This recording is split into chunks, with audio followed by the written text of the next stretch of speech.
Perlu kebijakan kolektif kolegial, selesaikan permasalahan terminal.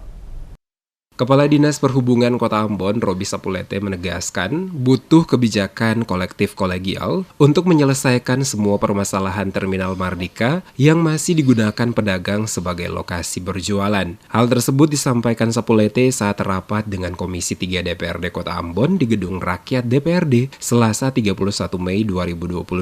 Dirinya mengatakan butuh kebijakan bersama dengan seluruh pihak yang terlibat, termasuk dukungan DPRD Kota Ambon, jika nantinya dikeluarkan kebijakan bersama untuk menertibkan lokasi dalam terminal dari kegiatan pedagang. Ditegaskan Sapulete, elaborasi dan kolaborasi mutlak harus dilaksanakan, dan jika terminal kembali diperbaiki berupa pembersihan dan pengaspalan, serta pendirian pos melibatkan dinas terkait, termasuk TNI Polri, maka secara otomatis pedagang tidak lagi membuka lapak dalam terminal. Sapulete mengakui walaupun telah dibuat pagar pembatas di lokasi terminal, masih saja ada pedagang yang tetap membuka lapak mereka dalam lokasi terminal. Oleh karena itu, kebijakan legislatif dan eksekutif dibutuhkan untuk memfungsikan kembali terminal untuk kendaraan angkutan umum beroperasi, mengangkut penumpang dan menurunkan penumpang. Olehnya itu, butuh ketegasan semua pihak guna mencegah para pedagang memasukkan barang dagangan mereka dalam lokasi terminal untuk berjualan.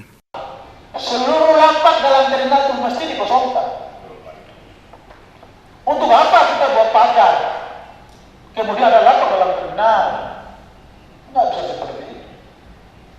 Oleh karena itu kita butuh kebijakan kolektif kolegal antara dewan yang terhormat, komisi yang terhormat dengan eksekutif untuk kita bereskan persoalan ini. Sehingga kita tidak berjalan sendirian. Satpol PP tidak sendirian, tindak tidak sendirian, perhubungan tidak sendirian. Tapi seperti Pak Ari bilang, elaborasi dan kolaborasi itu mutlak kita laksanakan.